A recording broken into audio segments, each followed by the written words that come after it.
हर हर महादेव भक्तों, जय सिया राम।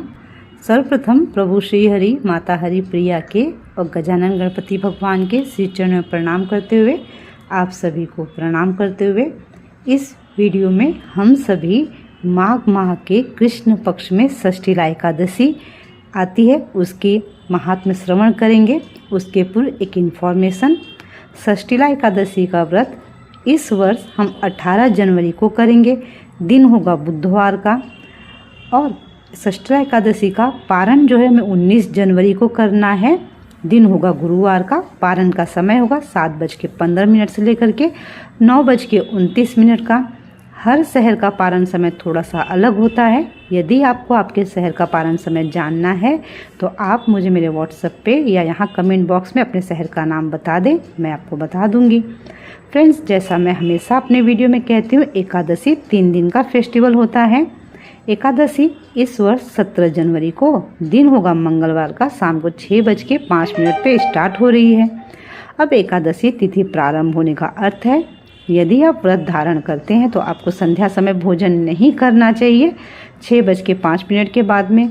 और 6:05 यदि आप भोजन कर भी रहे हैं तो आपको चाहिए आप उसमें राइस का यूज़ नहीं करेंगे, साथ में ही ऑनियन गार्लिक का भी यूज़ नहीं करना चाहिए, क्योंकि 17 तारीख से ही आपको अपने सभी नियमों का पालन करना है। और आप भक्त जो व्रत नहीं धारण करते हैं, जो प्रभु के भक्त हैं, एकादशी के नियमों का पालन करते हैं, उनके ऊपर भी ये सारे नियम लागू होते हैं। अर्थात आपको 17 जनवरी को मंगलवार के दिन शाम को चावल नहीं खाना चाहिए, चावल खाना पाप होगा। साथ में ऑनियन गार्लिक भी नहीं खाना चाहिए। 18 तारीख को कथा सभी को सुननी चाहिए। कथा आप स्वयं सुने या पाठ करें और साथ में दूसरों के साथ शेयर जरूर करें। जिन पर प्रभु कृपा की कथा अवश्य सुन लेंगे। एक और इन्फॉर्मेशन फ्रेंड्स, जैसा मैं अपने हर वीडियो में शेयर करती हूँ, यदि आप एकादशी का व्रत धारण करते हैं तो आपको चाहिए कि आप एक दिन पहले रात में ही किसी बर्तन में आंवले का फल डाल के, तुलसी दल डाल के रख दीजिए और उस पानी को सुबह अपने स्नान करने के पानी में मिला लें। और षष्ठीला एकादशी है, इसका अर्थ होता है कि आप कथा में भी श्रवण करेंगे, आपको तिलों का 6 प्रकार से यूज करना होता है, जिसमें एक प्रकार होता है आपको अपने स्नान के जल में तिल मिला करके फिर स्नान करना है। एक बात और, स्नान करते समय हमारे शरीर पर कोई न कोई वस्त्र अवश्य होना चाहिए। बिना वस्त्रों के स्नान करना पाप माना गया है, तो आप ऐसी गलती नहीं करेंगे। चलिए अब कथा श्रवण करते हैं। उसके पूर्व एक बार प्रभु के श्री चरण में प्रणाम करते हुए, श्री कृष्ण गोविंद हरे मुरारे, हे नाथ नारायण वासुदेव, राधे कृष्णा राधे कृष्णा, राधे राधे राधे कृष्णा, श्री कृष्ण गोविंद हरे मुरारे, हे नाथ नारायण वासुदेव, राधे कृष्णा राधे कृष्णा, राधे राधे राधे कृष्णा। अथ षष्ठीला एकादशी महात्मा। एक समय दालभ्य ऋषि ने पुलत्स ऋषि से पूछा, हे ब्राह्मण, मनुष्य मृत्युलोक में ब्रह्म हत्या आदि महान पाप, दूसरे के धन की चोरी, दूसरे की उन्नति देखकर ईर्ष्या आदि करते हैं, परंतु फिर भी वे नरक नहीं पाते हैं, सो क्या कारण है? वह न जाने कौन सा ऐसा अल्प दान या अल्प परिश्रम करते हैं जिससे उन्हें नरक की प्राप्ति नहीं होती है। यह सब आप कृपा पूर्वक कहिए। इस पर पुलत्स ऋषि बोले, हे महाभाग, आपने मुझसे अत्यंत गंभीर प्रश्न पूछा है। इसको ब्रह्मा, विष्णु, इंद्र आदि भी नहीं जानते, परंतु मैं आपको यह गुप्त तत्व अवश्य ही बताता हूँ। माघ माह के आने पर मनुष्य को स्नान आदि से शुद्ध रहना चाहिए और इंद्रियों को वश में करके तथा काम, क्रोध, लोभ, मोह, ईर्ष्या, अभिमान आदि का त्याग कर भगवान का स्मरण करना चाहिए। हाथ पैर धोकर पुष्य नक्षत्र में गोबर, कपास, तिल मिलाकर कंडे बनाने चाहिए। वह इन कंडों से 108 बार हवन करे और यदि इस दिन मूल नक्षत्र और द्वादशी तिथि हो तो यह नियम से रहते हुए इस हवन को अवश्य करे। स्नान आदि नित्य क्रिया से शुद्ध होकर भगवान की पूजा कीर्तन करना चाहिए। एकादशी के दिन व्रत और रात्रि को जागरण तथा हवन करना चाहिए। दूसरे दिन धूप दीप नैवेद्य से भगवान की पूजा कर खिचड़ी का भोग लगाना चाहिए। इस दिन कृष्ण भगवान का पूजन करना चाहिए।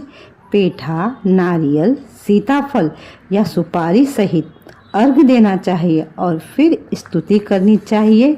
हे भगवान, आप अशरणों को शरण देने वाले हैं। आप संसार में डूबे हुए का उद्धार कीजिए। हे पुंडरीकाक्ष, हे कमल नेत्रधारी, हे विश्व भगवान, हे जगत गुरु, आप लक्ष्मी जी सहित मेरे इस तुच्छ अर्घ को स्वीकार करो। इसके पश्चात ब्राह्मण को जल भरा कुंभ प्रदान करना चाहिए। ब्राह्मण को श्यामा गाय और तिल पात्र भी देना चाहिए। तिल स्नान और भोजन में श्रेष्ठ है, अतः मनुष्य को तिलोदान भी करना चाहिए। इस प्रकार जो मनुष्य जितने तिल का दान करता है वह उतने ही वर्ष स्वर्ग में निवास करता है। तिल स्नान, तिल का उपटन, तिल का दान, तिल का हवन, तिल का भोजन, तिलोदक, यह षष्ठीला एकादशी कहलाती है। इससे अनेक प्रकार के पाप नष्ट हो जाते हैं। नारद ऋषि बोले, हे भगवान, आपको नमस्कार है। इस षष्ठीला एकादशी का क्या पुण्य और क्या कथा है, सो कहिए। श्री कृष्ण भगवान बोले, हे नारद, मैं तुमसे आंखों देखी सत्य घटना कहता हूँ। प्राचीन काल में मृत्युलोक की सत्य घटना कहता हूँ।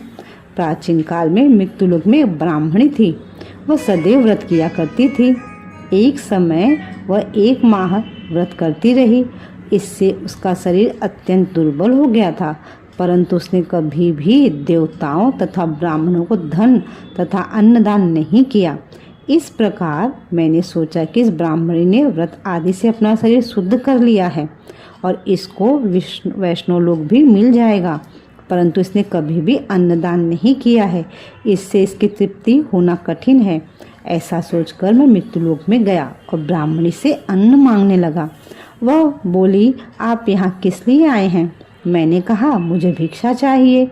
उसने मुझे एक मृत पिंड दे दिया। मैं उसे लेकर लौट आया। कुछ समय बीतने पर ब्राह्मणी भी शरीर त्याग कर स्वर्ग आई। मृत पिंड के प्रभाव से उसे एक आत्मगृह मिला, परंतु अपने को वस्तुओं से शून्य पाया।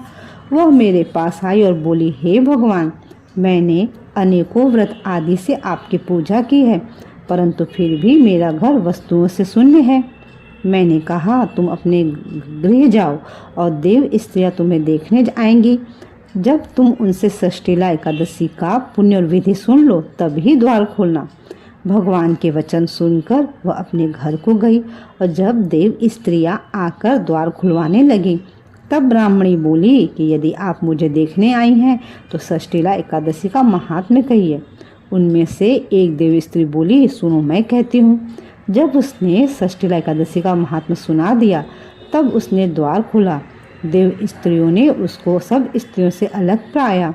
ब्राह्मणी ने भी देव स्त्रियों के कहे अनुसार षष्ठीला का व्रत किया और इसके प्रभाव से उसका गृह धन धान्य से भरपूर हो गया। अतः मनुष्यों को षष्ठीला एकादशी का व्रत करना चाहिए। इससे मनुष्य को जन्म जन्म में आरोग्यता प्राप्त होती है और दरिद्रता नष्ट हो जाती है। इस व्रत से मनुष्य के समस्त पाप नष्ट हो जाते हैं। भक्तों, आप सभी ने षष्ठीला एकादशी की कथा सुनी। षष्ठीला एकादशी का मतलब था 6 प्रकार से हमें तिल का यूज अपने जीवन में उस दिन करना चाहिए। कैसे करेंगे आप तिल का यूज? षष्ठीला एकादशी दिन नहाने के पानी में तिल डाल लीजिए। उसके पूर्व तिल का उपटन बना करके तिल का उपटन लगाइए। स्नान के बाद पूजा अर्चना करने के बाद तिल डाल करके हवन करिए। तिलोदक भगवान को अर्पण करिए और तिल का जब भोजन बनाते उसमें तिल जरूर डालिए और तिल का दान करिए। मैंने भी ऐसा सुना है, हमारे प्रभु का भी वचन है, जब कोई व्यक्ति तिल का दान करता है ना, जितने दाने हम तिल का दान करते हैं उतना हमें पुण्य की प्राप्ति होती है। सोचिए, तिल का दान बहुत बड़ा माना गया है। सफ़ेद तिल काले तिल दोनों का आप दान करिए, बहुत अच्छी बात है। दान कैसे करेंगे? एक बात याद रखिए, ब्राह्मण को दान करना बहुत ज़रूरी है। एकादशी की आप जितनी भी कथा सुनेंगे वहाँ आपको हर कथा में मिलेगा कि ब्राह्मण को दान करें। इसलिए आपको ब्राह्मण को दान करना चाहिए। मन में किसी प्रकार के दुर्विचार नहीं लाएंगे। गरीबों में आपको दान करना आप करिए, वो हमारा धर्म है, परंतु ब्राह्मण को दान करना भी हमारा धर्म है। भक्तों, अब मैं वाणी को यहाँ विश्राम दे रही हूँ। यदि आपका कोई प्रश्न है तो आप मुझे मेरे व्हाट्सएप नंबर पे 8691873745 पर मैसेज कर सकते हैं। इस वीडियो को आगे शेयर ज़रूर करें। कर भला तो हो भला। हर हर महादेव। जय सिया राम।